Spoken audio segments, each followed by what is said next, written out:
Whamalolahi ki he tauhi o kei whai mai e heo tuāka te tau tolu. Lawa ke tau te au sia mai ai ai hoa whakakoloa kui ni. Pake langlangia pe o tua e ngawe ko toa pe o tau whai. O tau whawhitai ai mo tau whamalo ki e ne ofa ko toa pe o whai mai ka te tau tolu. Kore peke hu whanga tuai kai hoko atu e tau wako ki e tau wako koen ki e tohi. A he pelu. Na lava whake tau kamata mai me vahe tolu ki he ves ulaki ki e vesi hono ua o he pelu. Pea ko tau hoka toi pēni ki he e vahe tolu pe ki e ves koia kono tolu. Te o labu e ves ulaki ki e vesi hono hono. Ai o pean wharea. Koia e ka inga maa nioni e kukau i he tui me he langi. Tokanga lahi ki he apostolo mo e fungani taula e ki whai ki ai e taula tu. Ai ako sisu klaisi. Ai ana e angatonu ki a te ia nā ne whakanofo ia o hange e whoki pēko mō se. I hono whare ko topi. E nā te tonu ke ne mau e ia ai ngongu le rei lahi ia mō se. O hange ako mau e ia o kulanga ai whare. Ai ngongu le rei lahi i he whare. He ko langa ko toa pē ai whare e ha taha ka koe ako ni langa e ngai mea ko toa pē. Koe o tua. Pēna e angatonu mōna mō sese i ono whare ko toa pē. O hange e ko tamai o eiki. Koe whakamone o ngahi mea ko ia e rea aki. Ka ko kalaisi koe alo ia i ono whare o nā. Pea ko ono whare ko tau tolu o ka pāu te tau kukumau ai tui pe mo i whiawhia. O ia manaki le rei o hau ki he kua ngā. Whakawau o e ngai vesi o e aha koe ni o pore i ka tek tau tolu ai mahinga taha pe o sisu. Pea whamahina mai he tau tala noa o e aha koe ni o kulahi a kalaisi i a Mosese. O kulahi a sisu kalaisi i a Mosese. Pea kuako ne kina ki tatola ngai vesi koe ni na tau tuklau. Ke mahu inga koea o sisu he mea ko topi. Pea ko sisu o ton ke whai ki aia e tau whawhitai mo e tau lutu. Pea mo e tau tokanga makehe. Tala mai he ves ula ki o pe luva e tolu koe apostolo lahi. Kai pe e whok mo e tau laik lai taha ia i mamani. Kai pea mo langi. Tala mai te vita koe whonga e ni tau tokanga ki e sisu. Koe whonga e lava ki tau whamahino ai o tau tokanga makehe mo tau tui ki e sisu e no tuunga koe apostolo lahi ia. Kai pe e whoki koe tau laik lahi. Tamai sa me ula ki ves ula ki tolu. O kumanu ia ka koe tangata koe koe kai whau i whakakaukau o whakautua mate.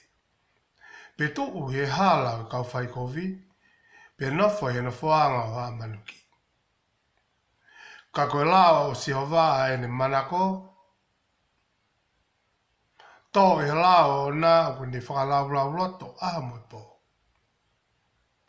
Tene hange e ia ha kau ko tō ki ngahi mangai vai. Ai a kuni fua i na tō kai, pe ko hono lau whoke o kai ke mai. Pe nea pe koe haa kuni whai, o kuni monu ia, o kuni monu ia pe. Whawhitai lai ki eiki. O mai he ngahi vesi koe ni ka pe whoki moe. He kenaki o ko mahe he Peteriake ko te vita. Hare soni ke tau wako, pe ngahi vesi aha koe ni. O kuhanga he tangata whaitohi koia o he pelu e paula o whakahoa a kalaisi pe mo sese. He kombo sese koe taipepe. koe taipepe au sisu klaisi. He koe ngawa koe a Mosese koe ata pe au ngawe na e whai koe a e sisu e whokawa fo. Ka mahina pe e fu make he ange o kalaisi ia.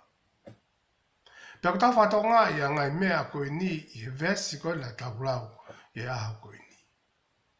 Tala mai he vesi o ku tau ke lahi ange ai whakahiki hiki i koe ia o kalaisi ia Mosese. He kone hunga ku maurunga ange ai COVID-19 te whou na hau pia mo kalaisi. I he COVID-19 te lao na o mai e Mosese i Sainai. Kono ai mahina koe hawen a sisu mo COVID-19 te whou. Koe whakakakato anga ia COVID-19 te mutua. Hiri ange ko sisu bena na anga hiki a lao. Pero sisu benia o te hau. Ke whakakakato e lao. Kala mai sisu. E tohi a mātiu maraka mamā ke hau ke whakataha e lao Mosese. Ka kohenga ni hau ke hau ha o whakakakato. Koe mahui ngai ai hoka mā sisu. E kakano. Pia ku tau rewa ke tau hiki hake ke maurunga taha pea i he mea ku tau pia tau whai. O ku mahui ngā nge ai tufu ngā i he whare. Koe whare ko tau pia o whawhalala e ke toko taha tufu ngā. He ku mahui ngā nge ai ana ne ngāhi ai fwoi mahamani koe ni. Ko kalaisi. Nāna ngāhi pe ia te ia pe. Whakawhehonaki ki a Mosese, he ko Mosese ako me whakatupu pe ia. Wene moui nai whakakatangata pe. Pakana moni o koe whakaongongo pe ia ki he tufunga whare. Ko koe mohau, koe umea pe. Ko sisu koe tufunga umea ia. Pea whaitariha pe he ne hanga o ngāpi umea.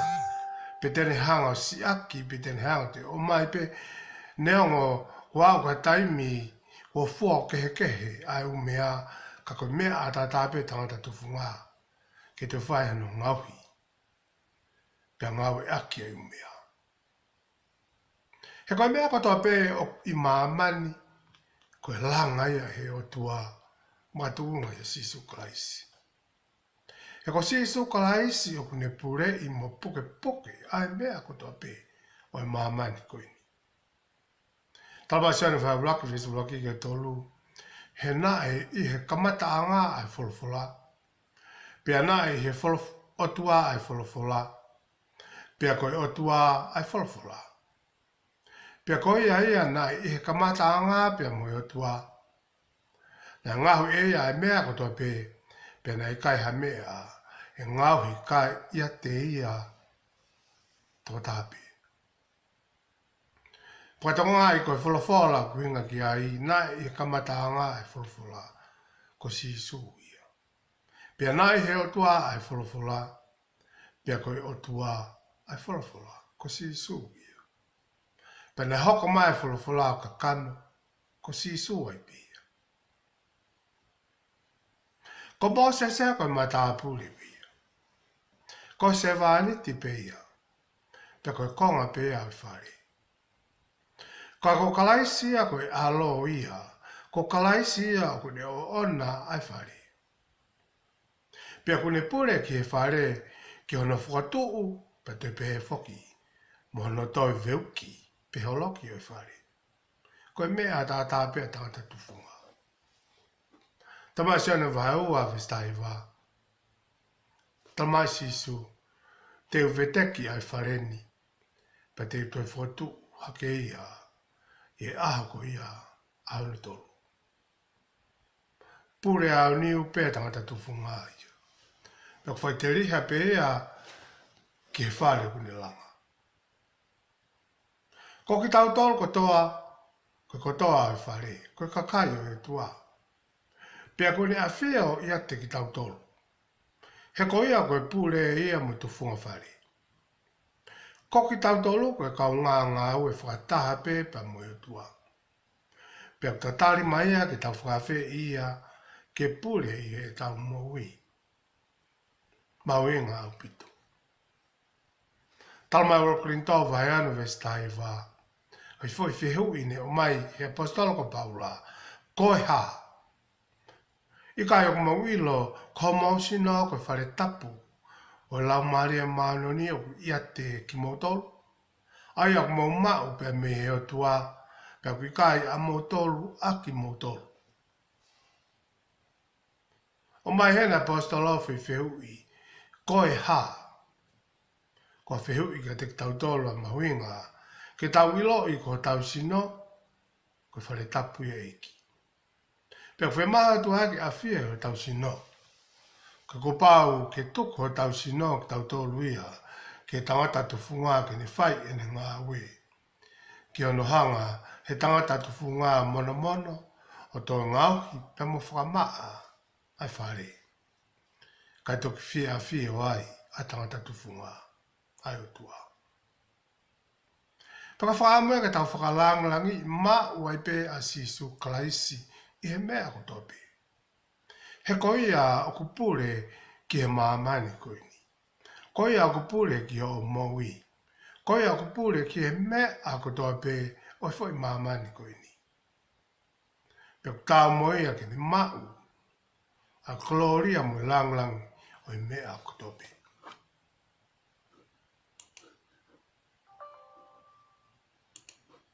Whai whitai ke eiki.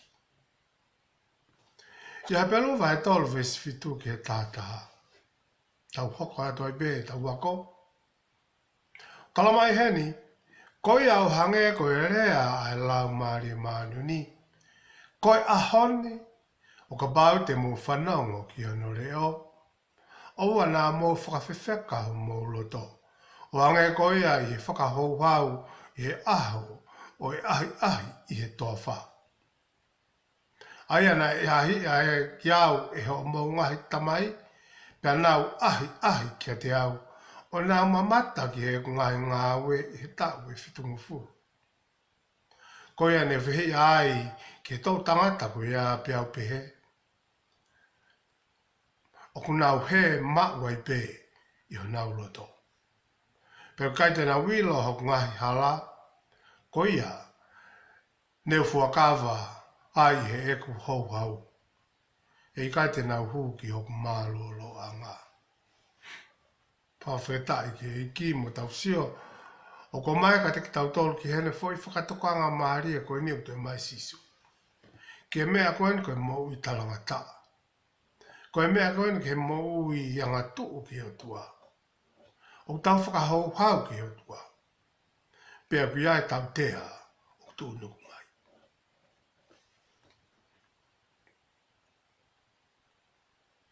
Ka mea mahuinga ke tau nofo mo tau whaafaka kau ki eiki.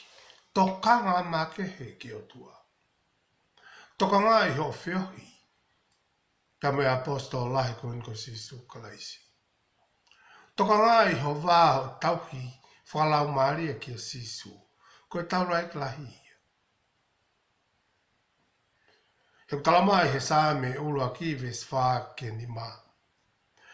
Koe kakai mao no ni moe, kakai ai o tua, o ki kai ke pehe e nau tauhi a ki nau tolu ke nau tauhi. O hange ko tauhi o e whakau tua mate. O ki kai. He koe tauhi whakau tua mate e kunau hange, koe kafu o ku viringia i he matangi. Ko hono la o i kai tuu a whakau tua marei, whakau tua mate e whakamau. Toke kau whai kovi, e whakataha o kau whai totonu. Mahau inga hao tō kanga makehe ki eiki. Pia mahau inga e tau whanonga ki hene wholfula, pia mo e tau talango fua. He koi au talango fua te nau mau e whonua. Koi au talanga ta au talamai he tau vese aho koe ni. E kai te nau hu ki nau tolu ki oku mālolo a ngā. Hei kai te nau mau i ki nau tolu ai whanua.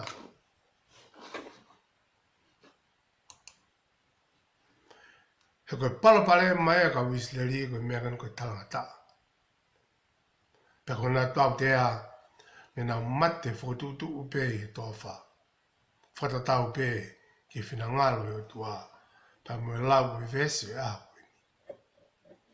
Ai ko le so ni ko ia, aho ko ni ai pelu vai tolu e fitu ke tata. Ko to o hanga tonu pe me sa me hiva ni ma, vesi fitu ke tata. Ke whai aki ai whakatokanga ke kakai te ria na anau toe whihala aki e nau tawi o tua ki a sisu. O hange koe na nau whai ki mua atu i taime o Mosese. He koe taha e ni hakakai whai loto moni, kakai talangata. Kakai whakawhiri, whakawhe paki.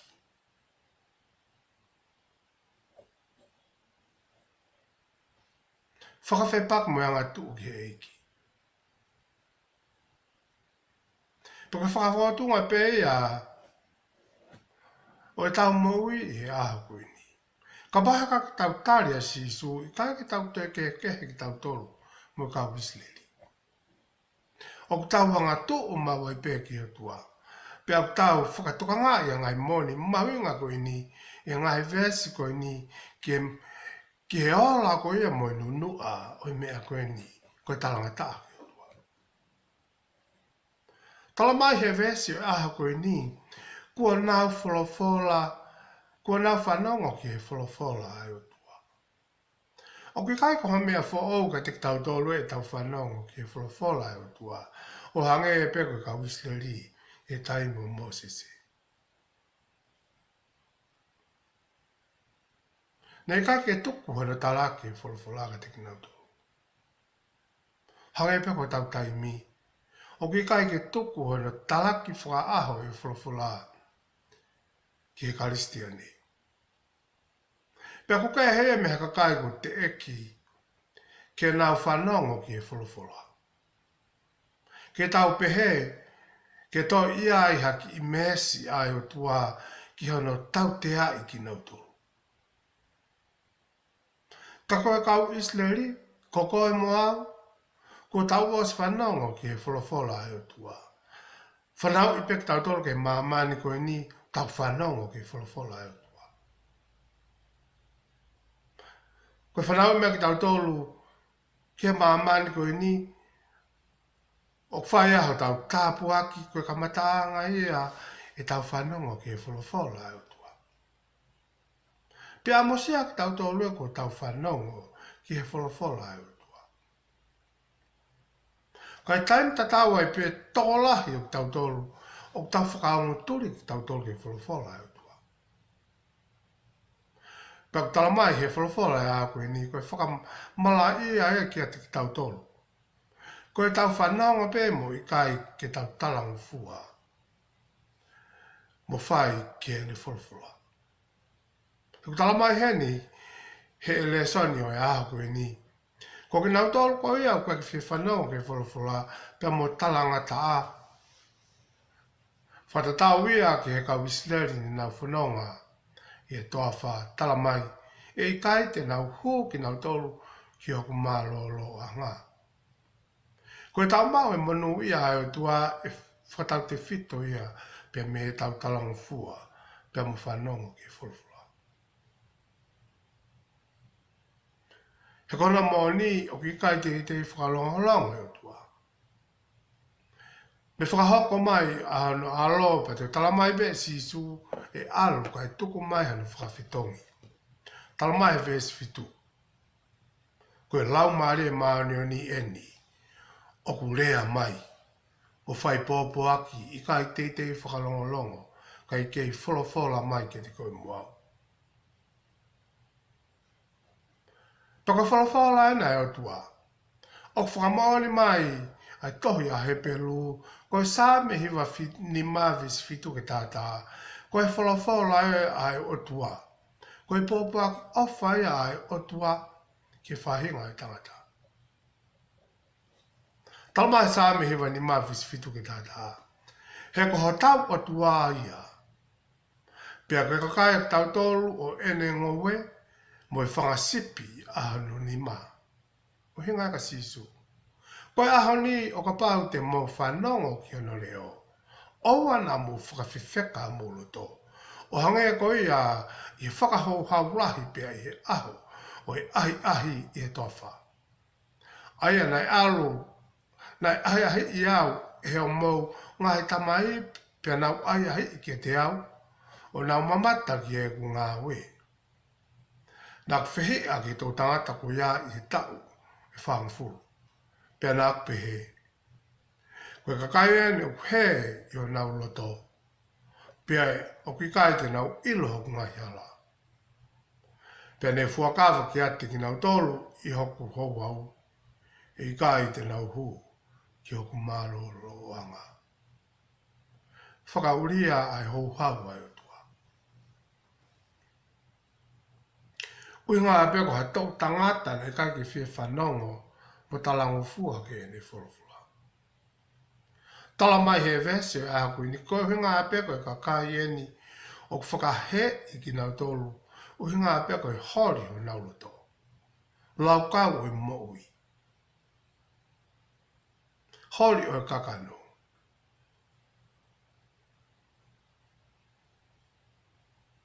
Haka whaeloa e kakai kua ki nau ilo ai hala. Pea moi moani, pea moi moui ko sisu klaisi. Pea ko iku anga. Hei kai ki nau hu ki nau tolu ke mālolo anga. O e tua.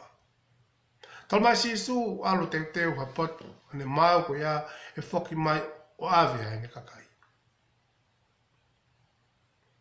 Koe rau tala mai i e wholawhola e aha koe ni ko whaifua kawa e o tua.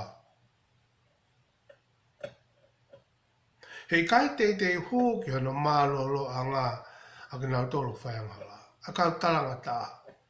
A kau ta e tui o tua. A kau ta e whai totonu. Paka whakamoani pene o mai koe lau mare mānoni e o tua.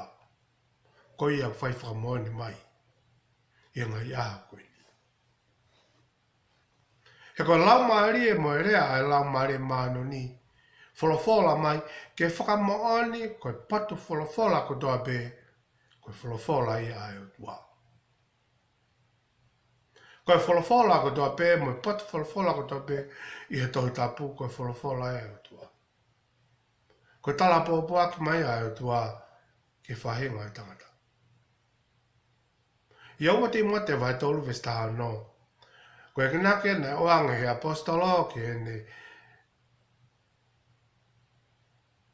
Tala whekau koe ni mo ne a konga koe ni ko ti mate. O fuaki mai a toi tapu ko toa pe i whakamānawa e o tua.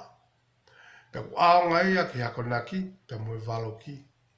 Pe moe whakatontonu, moe whakapoto ke māluni. Koe mahui ngā ia e wholofola e tua. Ene kei wholofola mai. He ko whamana he o tua e ne wholofola. Ko ngā ke lava ke rea mai e wholofola ke whaiho tau wakona ki i. Whaiho tau valo ki i. Pia whaiho tau whakatontonu. Pia hoko e wholofola e o tua. Koe whakamama mo e whakapoto ki e kakai e o tua. A kau mānu ni. He kure au o ai lau mare mānu ni. He koe lau mare mānu ni pe o totonu ke rea. He koe ia pe o kure au o mo pao. Ki he loto. Pahano i kai mawinga ke tau tokanga ma kehe kia sisu. He koe ia pe koe hala. Pea moe moani, pea moe moui. Sona wata haru ves waloki tātaha. Pea ka hauia tene waloki a mamani i he anghala. Pea i he mānoni, pea i he whakamau.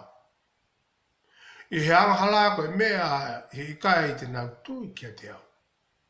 I he mānoni koe mea i he alu ki tamai, pea i kai te mou, te mamata kia te au.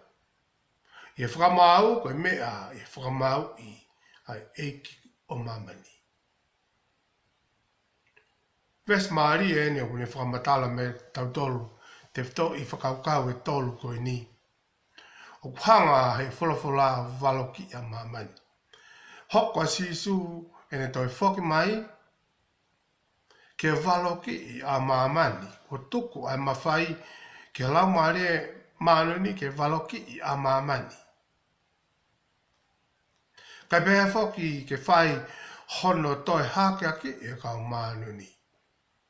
He koe whenga e tau whai anghala ko la maini sione ko i kai te tau tui kia sisu. Pako whenga e tau mau e manoni ko i mea i e alo ko i a sisu ki e ne tamai. O i kai te mo te mamata ki a te au. Ka ku hoko e lau maria o e otua ke whai no tataki i tau tu. O tau whau ki a sisu tau whoko toa pe i a lau maria manoni otua. Pako tau mai heni, koe huinga ano whamau i tau tolu, koe huinga a pe. Ko pau ka whamau i tau tolu whataha, pia mo eiki ko i a mamani. O hinga ke te ua. Kina tolu whai anghala, ko nau i kuanga a pe ko whamau. He koe whamau i o kwhai i a te kinau tolu mamau i lawa au tua. Koe whamau i o kwhai i a te kinau tolu, kai ki whamau i kinau tolu. Ka kuang kia te kinau tolu, ai mo ui tangata. Mālolo anga e tua. Ko kinau tolu ku whamau i, ko i hunga ko nau whai anghala. Ika i te nau hū kinau tolu. Pi te nau to whanga i he mālolo anga e tua. Pa koe pōre ka te kitau tole aha koe ni ke oua toi whai ha mea koe tolo toloi. Kai tali lewa e ki mo whai lewa i he aho ni pē. Ai whakapapau ko ia ki o tua. Koe aho ni pē. Mahu inga au pito. Koe aho ni pē o ki ai ai whainga maari e. O ki kai ha neafi pe ko hapongpongi i o tua. Ka koe o tua o e aho ni pē. Pe koe ia he ta whanonga lewa ki e ne wholawhola i e aho koe ni pe ta whai lewa ki ai oua e whakatolo i o ki kai hapongpongi ia. Tai pau e hapongpongi ia. Ko tau si tua ki tau tolu ki he ane a fi. Ka koe aho ni pē. Aho ni pē o whia mau e tua. O kune whia toko nia ki tau tolu e aho ni pē. E kona moni o koe ki a whai ke he o tangata o e ane a fi. Mo tangata e a koe ni. Pa mo tangata a pongpongi. Ka ko tau tū maare a ngā koe whenga maare o e aho ni. Ke whai ai e ta whiri. Me te ke tau he peke o tua o ka ua mori ka pehe ke ngai o tua ispite ka vaita. Me te ke pore whakataha. Pea mo so siua o hangepe ko ni lawe e so siua vai ua wha. Whai ho whiri e aho koini. Ka ko a mo whare te mau tauhi ke si ofa. Mawinga e tau whawhalala mo whai lewa ai tauhi ke eiki. He ko eiki o mesi, ko eiki o whai whakamore o kune tuku mai whangamaari ka te tau tolu i a ahoni. Lomba vai tolu vai sua tolu, he kua whai anghala ko toa pepe tomu i he whakamaro me tua. Pe au whakatonu hea i koe ofa mātātā pe ia i ne alofa. Ko hi ko to tomu hui, aia o ia sisu klaisi. Mahuinga taha pe a sisu i aho koe ni. Pea mahuinga taha pe ka sisu whai ho whiri i he aho ni. Wakulin tau vahenu vesu wa, he ko pehe e ia. Wa wanga i koe i kuanga tutu maari e. Pea i he. Aho whakamoui, kau tokani i koe. Whakai ko ene a kuanga tutu maari e. Whakai ko eni ai aho o e whakamoui. Ko ngai kuanga o tau whau atu ai o ku mahino a ngai tō maari e whamateri e to whangai ai whai mamani koe ni. Ka koe whehe ui u ngalo nei a tik tau tolu koe mea kutoa koe ia koe mea ai o tua. Ka ku hange koe tau piki tai ki ai o hange te tau awe a koloa. E aha koe te tau hike toa me mamani koe ni. Ka koto kai pare e ko mai e aha ko ni. Ko aha ni pe. Ke whai e laka mo whiri ko hai te ki tauhiki ai. Ma ui ngai e aha ko ni he ko si su tonu e ni. Ko whakatopo e aha ko ni ke whai e pe ho tau hake aki. Ia sa me vai wawis fitu tala mai te whakaha e tutu ni e kwholofola. Nai behe si hova ki a te au ko alo koe ko whatupu koe i aha koe ni. Pako hinga e ke hoko a si su neongo ko ilangi i he ni mato matau o i tuaka pehe foki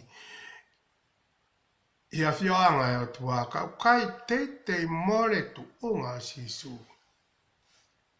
Koe whanau tamba tangata. Koe anu inga. O koe ke whemahe o tuaka tu osi. Hono hokonga ki whahinga e tangata. Peko hinga o tala mai sai me waa fitu. Ko alo koe. O hinga ka sisu. Ko whakatupu koe i aha koe ni. Koe whakatupu koe a hinga ia. O ke whakatupu whakalau maari e pe a tangata karistiane. Ka inga maari o nia e tua. Makatu unga pe a sisu. I kai te mālolo a sisu. Ka hoko ono whakatolonga mo ke whakatupu mai pe a hono ngahi o kalaisi whakatupu a hono alo i a koe ni. Ke hoko ia ko whakapasa ke tau lalaka whakaawa tuai. I ono whakamānu ni ki tau tō. He koe whaunga pe ai mahino. Tau tauranga pa tau. Tauranga ke tauranga i nonga. Ko he wani. Ia koe kaka ia ko whemau ia tua. Ake nau tolu o nau kei piki tai ko ngā pe o mo ui a sisu. Kei whakatupu pe i a koe ni ko alo koe ko whakatupu koe i a koe ni. Kei o mea kati ki tato ko mahino. Ko sisu ko tāngata. Koe a nea whi koe a koe ni. Koe a pongpongi. Pea ku tau mou i e waha a koe a o ka mataanga pea moe whakausi e lola tongani. O i ngā pe ki hoko hoko ato e pe whakatupu whakangau maari e tau tolu. Watu unga pea klai sisu. Ko tu i tangata mea i tau ki hoko atu ki he vesi koe ko hina tāua i tau video ko haku mai. Ki tāpu ki na mō tolu e iki. Koe pore ki pōkoe ni. O ana whaiwhange u tau vai ngā vare aki ofa e tua. Pe au te tau vai ngā aki ai mo ui mo whainga maari e. O tuku mai ke te koe. Whai ha me a mai iki. Whiri e aha koe ni pako haiti ke tau ki ai. O tu tonu hange pe koe talaloto ne mai koe ai apostolo. He peteri ake koe a kusosiwa. Kako au pe mo aha koe ni. Te mau tau ka katu e si ofa. Tāpu kena mo te reiki. Whalaia.